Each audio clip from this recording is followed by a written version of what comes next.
My mom called me. "It's your brother's wedding tomorrow. We took all your money and sold your apartment." In the background, I heard my father's smug voice. He chuckled softly and added, "Family needs your money, darling, not you. Bye." The line went dead.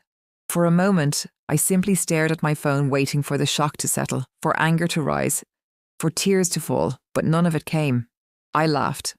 Not because it was funny, but because it was inevitable. My name is Camilla Hartwell, and my family had spent my entire life underestimating me. To them, I was the quiet daughter, the dependable one, the one who sacrificed without question and stayed silent no matter how much they took. They believed they had stripped me of everything. My savings, my home, my dignity. They believed I would arrive at the wedding broken, desperate and powerless, another silent donor in their endless celebration of my brother's entitlement. They didn't know what I had built in secret. They didn't know whose name was truly on that apartment, and they certainly didn't know what awaited them when they opened the wedding gift I was about to deliver. I slipped my phone into my purse and glanced out at the city skyline, calm and unshaken. "Enjoy the wedding," I whispered softly. "Because tomorrow everything you stole from me comes back with interest." I didn't cry after the call. I made coffee. Morning sunlight spilled across the kitchen table as if nothing had changed, but everything had. The apartment they believed they had sold stood quiet around me, untouched, still mine. For as long as I could remember, I had been my family's quiet solution. When my brother Lucas failed out of college, I paid his tuition so he could start over. When my parents' business collapsed, I covered their debts, transfer by transfer, without hesitation. And when they called it love, I believed them. Lucas was always the golden child, the son who could do no wrong. His failures were dismissed as lessons, his recklessness praised as ambition. Mine, however, were never permitted.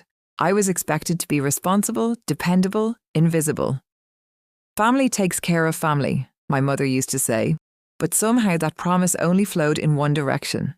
The apartment they claimed to have sold was the result of years of sacrifice, late nights, careful savings, relentless determination. It was meant to be my independence. Instead, they tried to take it without hesitation, or so they believed. That evening, I opened my laptop and reviewed the documents once more, the contracts, the titles, the signatures. Every detail precise, every clause deliberate. They thought they had stolen everything from me. They had no idea. They had just handed me the perfect stage. That night, I didn't sleep. Instead, I reviewed every document again, slowly, carefully, savouring the precision of each clause. The soft glow of my desk lamp illuminated the contracts that would soon dismantle their illusion. They believed they had sold my apartment. They believed they had taken everything. What they never realised was that they had signed every paper without reading a single line. Years earlier, when my parents' business collapsed, they came to me in desperation. I agreed to help, but only under one condition. They would transfer their remaining assets into a temporary trust managed in my name to protect them from creditors. They signed without hesitation, without questions, without understanding. The apartment they thought they had sold had never legally belonged to them. It was held under that same trust, untouchable, protected, and entirely beyond their control. The sale they arranged for my brother's wedding was nothing more than a fraudulent transaction. And the buyer, my attorney, every signature, every transfer, every detail had been anticipated long before that phone call. The next morning, a courier delivered a formal notice to my parents' home. Inside were certified documents freezing the transaction and initiating legal proceedings for fraud and unlawful sale. I imagined their faces as they opened the envelope, the confusion, the disbelief, the slow realization. But I wasn't finished. As I sealed the final wedding gift, tied with a ribbon of soft ivory satin, I smiled faintly. Tomorrow, at my brother's wedding, they would celebrate their victory, and in front of everyone, they would learn the truth. The wedding venue shimmered beneath crystal chandeliers and cascading white roses. Laughter drifted through the grand ballroom, champagne glasses clinked, and a string quartet played softly in the background. To every guest, it was a perfect celebration, elegant, joyful, and flawless. To me, it was a stage. I arrived alone, dressed in a simple ivory suit, understated yet deliberate. Conversation softened as I entered. Some guests recognized me, others whispered quietly, curiosity flickering in their eyes. My parents stood near the entrance, greeting guests with practiced smiles, as if nothing in the world had ever gone wrong. When they saw me, their expressions stiffened. "You came," my mother said. her voice thin with surprise. I replied calmly, "It's family." My father smirked, the same smug expression I had heard through the phone. "We assumed you'd be too embarrassed after losing everything." I met his gaze without flinching. "You should never assume." Before he could respond, the music shifted, and my brother Lucas approached, beaming in his tailored tuxedo. "Glad you made it," he said lightly, as though nothing had happened. "We couldn't have done this without you." His words lingered in the air, laced with unintended truth. Guests gathered for the ceremony, unaware of the storm quietly approaching. I took my seat in the front row, placing the ivory-wrapped gift beside me, its ribbon gleaming beneath the lights. Inside were documents, sealed, certified, and undeniable. As the officiant called the room to order, I folded my hands calmly. Let them celebrate, let them smile, because before the night was over, their illusion would shatter before everyone. The ceremony unfolded flawlessly. Soft music filled the ballroom as Lucas and his bride exchanged vows beneath an arch of white roses. Guests smiled, cameras flashed, and applause echoed as they sealed their union with a kiss. To everyone else, it was a perfect beginning. To me, it was the final act before the truth. At the reception, champagne flowed and laughter spilled across the room. My parents moved from table to table, basking in admiration, their pride shining brighter than the chandeliers above. When the time came for gifts, table glittered with satin-wrapped boxes and polished envelopes. I rose quietly and placed my ivory-wrapped package among them, its ribbon tied with deliberate care. "For the happy couple," I said softly. My mother's smile was sharp with satisfaction. "How thoughtful," she replied, her voice dripping with false warmth. Moments later, Lucas lifted the box for the customary opening. Guests gathered closer, eager to witness the generosity of his devoted sister. The room hushed as he loosened the ribbon and unfolded the paper. Inside lay a velvet folder. He opened it casually, then froze. The colour drained from his face. "What is this?" he whispered. My father leaned over his shoulder, his confident smirk dissolving into confusion. My mother's hands trembled as she read the bold legal heading stamped across the first page. Notice of fraudulent property sale. Murmurs rippled through the crowd. I lifted my glass, my voice calm and unwavering. "Consider it my wedding gift," I said softly, "and a receipt for everything you stole." The ballroom fell silent. The soft hum of music faded as whispers spread through the crowd, curiosity turning into shock.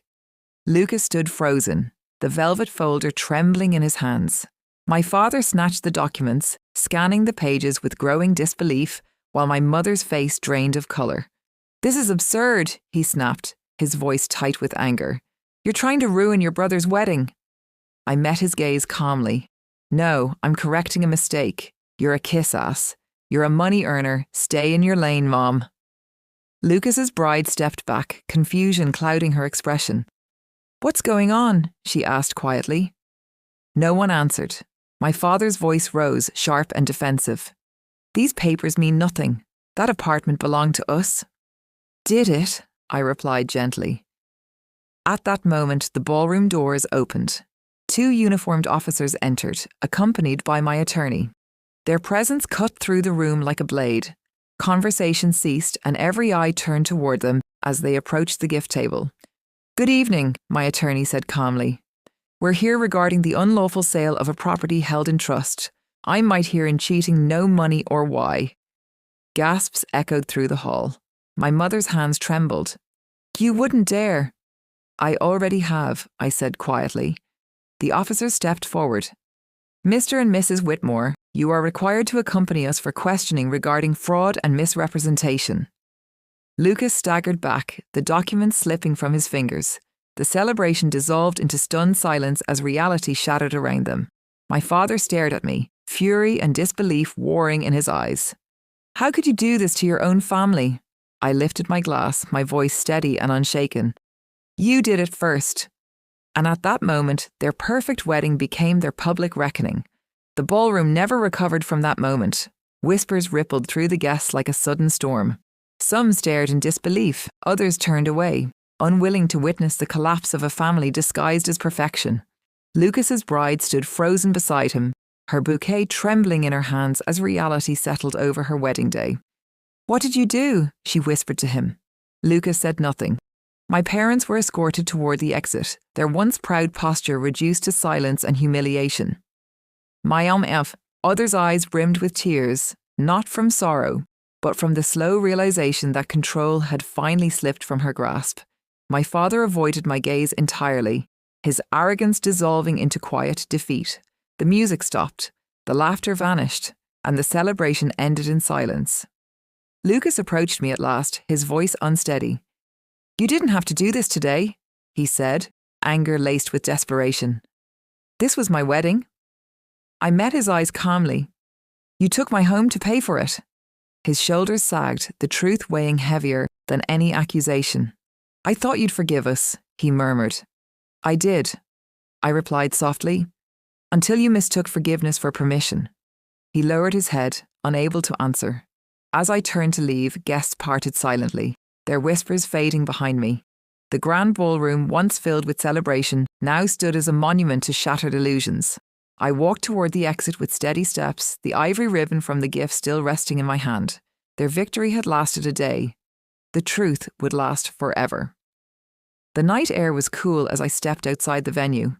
Behind me, the wedding hall buzzed with confusion, whispers, and the echoes of a celebration that had unravelled into scandal. I didn't look back. I didn't need to. Some endings are meant to remain behind you. By morning, the truth had spread through the city. Legal notices froze my parents' remaining assets, and the fraudulent sale of my apartment was declared void. The property, untouched and legally protected, was restored entirely to me. Justice had been quiet, but it had been absolute. Days later, I returned to my apartment. Sunlight streamed through the tall windows, illuminating the familiar warmth of a home I had fought to protect. I ran my hand along the walls, steady and unshaken. No longer the daughter they had used, no longer the silent provider they had taken for granted. They had tried to strip me of everything, my savings, my independence, my dignity. They had failed. Weeks passed.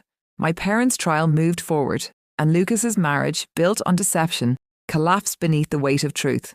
I heard the news without satisfaction or regret. Their downfall was not my victory.